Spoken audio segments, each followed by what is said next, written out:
MPSC मुख्य परीक्षेची तयारी करणाऱ्या विद्यार्थी मित्रांनो, MPSCच्या 2020मधल्या बदललेल्या अभ्यासक्रमानुसार मुख्य परीक्षेच्या पेपर 4मधील जैवतंत्रज्ञान घटकातील नवीन टॉपिक्स इम्युनॉलॉजी, बायोसेफ्टी, बायोसेक्युरिटी, नॅनोटेक्नॉलॉजी, सायटोजेनेटिक्स, सेरोजेनेटिक्स यांचं सखोल विश्लेषण असलेलं अपडेटेड जैवतंत्रज्ञान हे डॉक्टर मोनाली साळुंखे लिखित पुस्तक दीपस्तंभ प्रकाशन जळगाव यांनी प्रकाशित केलेलं आहे.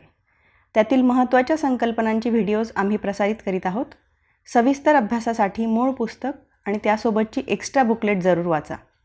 पुस्तक उपलब्धतेसाठी खालील ठिकाणी संपर्क करा. नमस्कार विद्यार्थी मित्रांनो, मी डॉक्टर मोनाली संदीप कुमार साळुंखे. या आणि त्यापुढील काही व्हिडिओजमध्ये आपण रोगप्रतिकारक शास्त्र म्हणजेच इम्युनॉलॉजी आणि त्यात समाविष्ट होणाऱ्या रोगप्रतिकारक शक्तीचे प्रकार म्हणजेच टाईप्स ऑफ इम्युनिटी आणि त्याचबरोबर रोगनिदान तंत्र म्हणजेच इम्युनो डायग्नोस्टिक टेक्निक्स यांचा सविस्तरपणे अभ्यास करणार आहोत. आता या सर्वांचा अभ्यास करण्यापूर्वी आपल्याला काही बेसिक गोष्टी माहिती असणं आवश्यक आहे आणि या सर्व गोष्टी आपण वन बाय वन ह्या व्हिडिओमध्ये बघणार आहोत. सगळ्यात सुरुवातीला आपण अँटीजन्स आणि अँटीबॉडीज म्हणजे काय हे बघूयात. आधी आपण अँटीजन म्हणजे काय हे बघूयात. तर आपलं शरीर हे अनेक वेगवेगळ्या घटकांपासून बनलेलं असतं.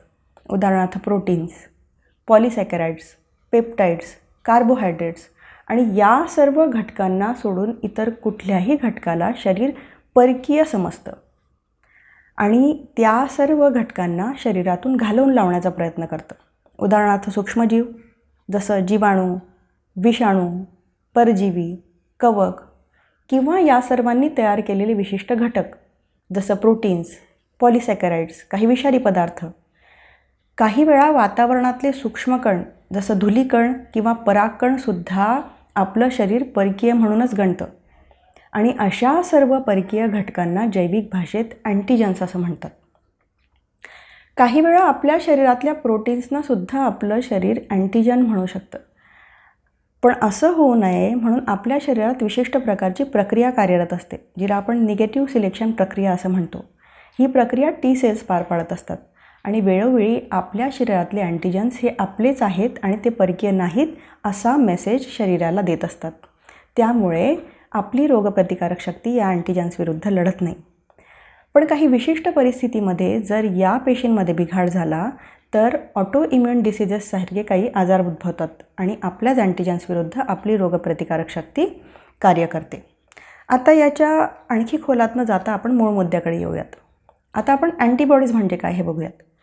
तर वरील सर्व परकीय घटकांविरुद्ध म्हणजेच अँटीजन्स विरुद्ध आपल्या शरीरात विशिष्ट प्रकारचे पदार्थ तयार होत असतात आणि हे पदार्थ अशा सर्व अँटीजन्सना शरीरातून शोधून त्यांना पकडून त्यांना घालवून लावण्याचा प्रयत्न करतात, त्यांना नष्ट करण्याचा प्रयत्न करत असतात आणि या सर्व पदार्थांना आपण अँटीबॉडीज असं म्हणतो.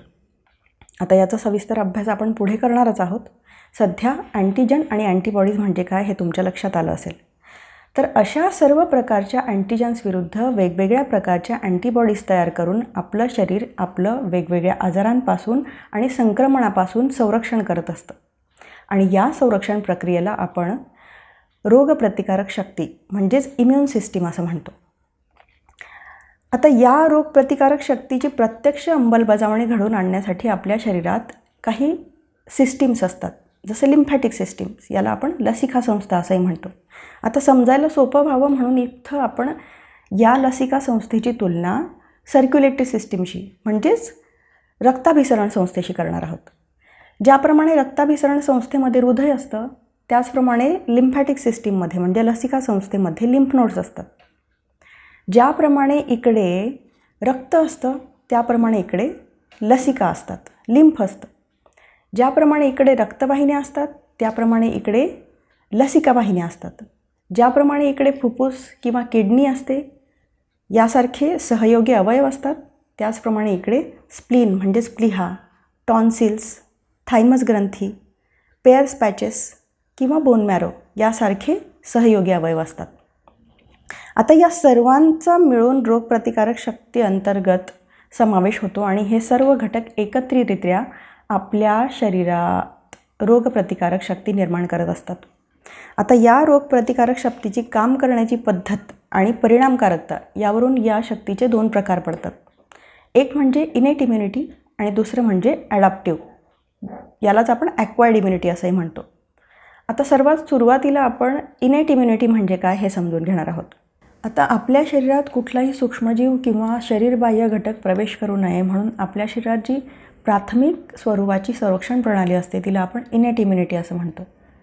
आता ही प्रणाली प्राथमिक स्वरूपावर काम करत असल्यामुळे तिला आपण फर्स्ट लाईन ऑफ डिफेन्स असंही म्हणतो.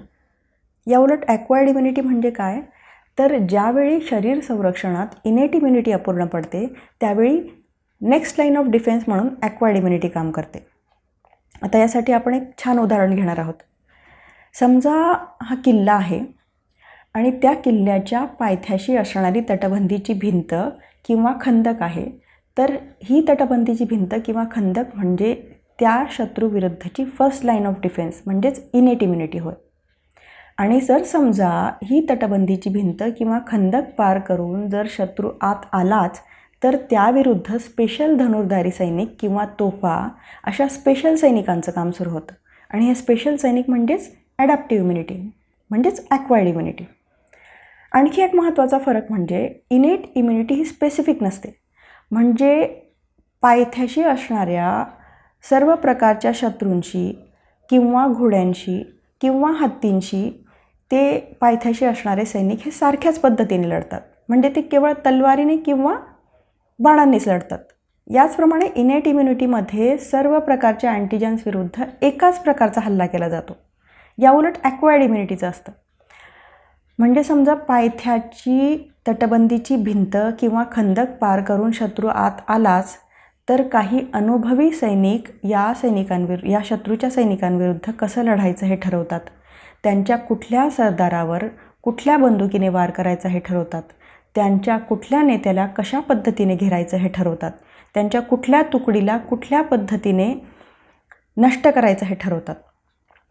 याचप्रमाणे ॲक्वायर्ड इम्युनिटीचं काम असतं. म्हणजे एखादा अँटीजन जर शरीरात आला तर तो अँटीजन कुठला आहे हे ते ओळखतात आणि त्या अँटीजनला कुठल्या पद्धतीने नष्ट करायचं यासाठीची एक विशिष्ट यंत्रणा तयार करून स्पेसिफिकली त्या अँटीजनला नष्ट करतात.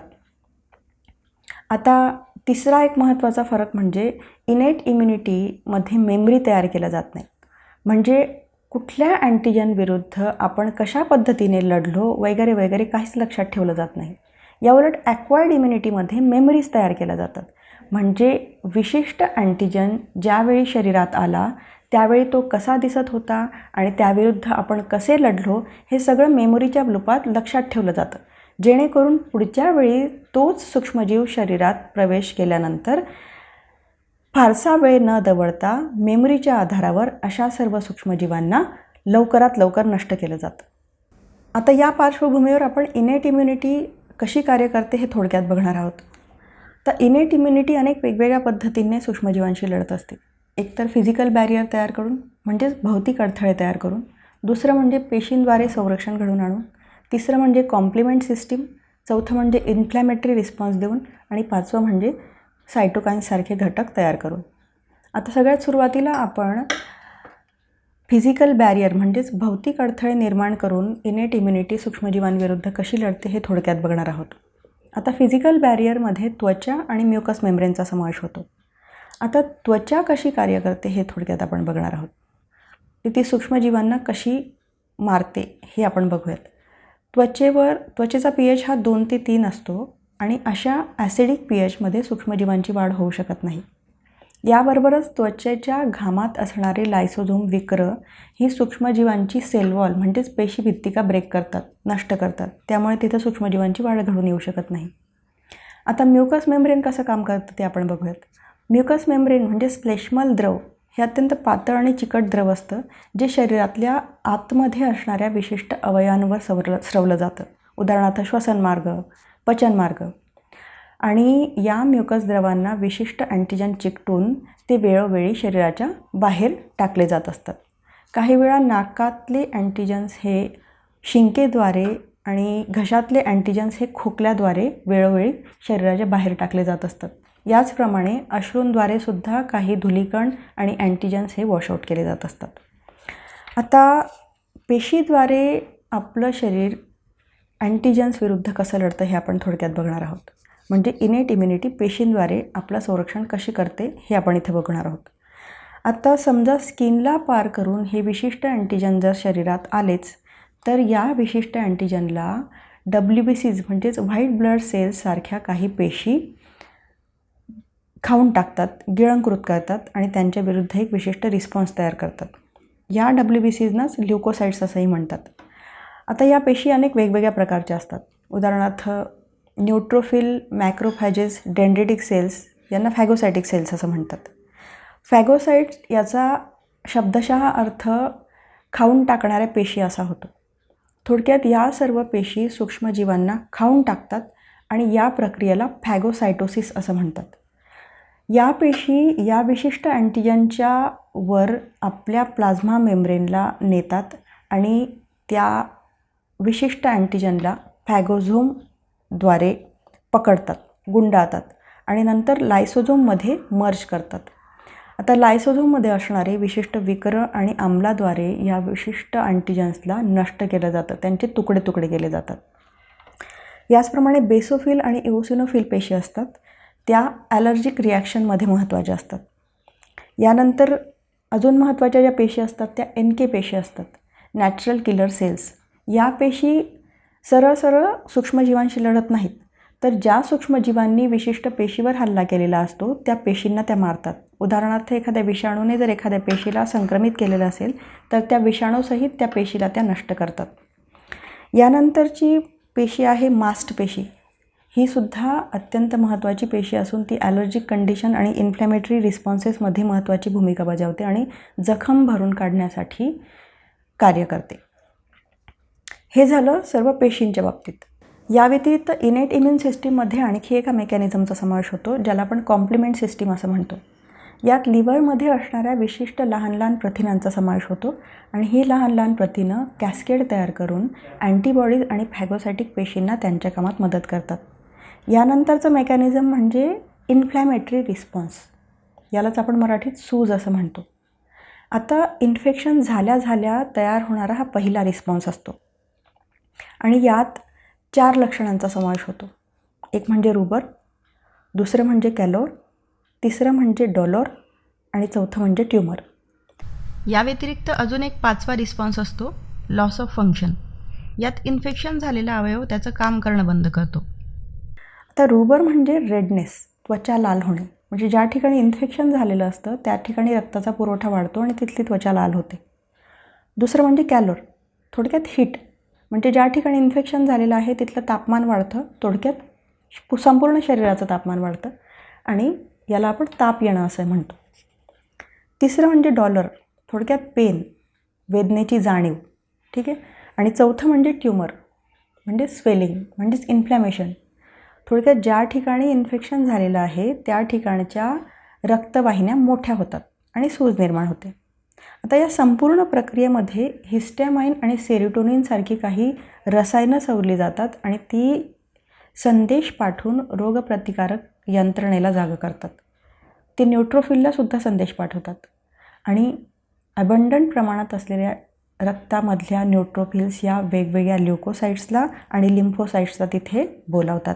याचबरोबर मॅक्रोफॅजेस सेल्स ज्या असतात त्या सायटोकाइन्स हे एक प्रकारचं प्रोटीन तयार करतात आणि ह्या संपूर्ण प्रोसेसमध्ये या वेगवेगळ्या सिक्रेशन्सद्वारे हा इन्फ्लॅमेटरी रिस्पॉन्स तयार केला जातो. आता अशा पद्धतीने वेगवेगळ्या मेकॅनिझमद्वारे आपली इनेट इम्युन सिस्टीम ही शत्रूशी लढून तो किल्ल्याच्या आत प्रवेश करणार नाही याची संपूर्ण काळजी घेते. पण समजा तरीही शत्रू स्ट्रॉंग असला आणि त्याने किल्ल्याच्या आत प्रवेश केलाच तर काही लढाऊ, हुशार आणि स्पेशल ट्रेनिंग दिलेले कमांडोज या लढाईत उतरतात आणि या स्पेशल कमांडोजना म्हणायचं अडॅप्टिव्ह इम्युनिटी किंवा ॲक्वायर्ड इम्युनिटी. आता या इम्युनिटीबद्दल आपण पुढच्या व्हिडिओमध्ये जाणून घेणारच आहोत. पर्यंत धन्यवाद.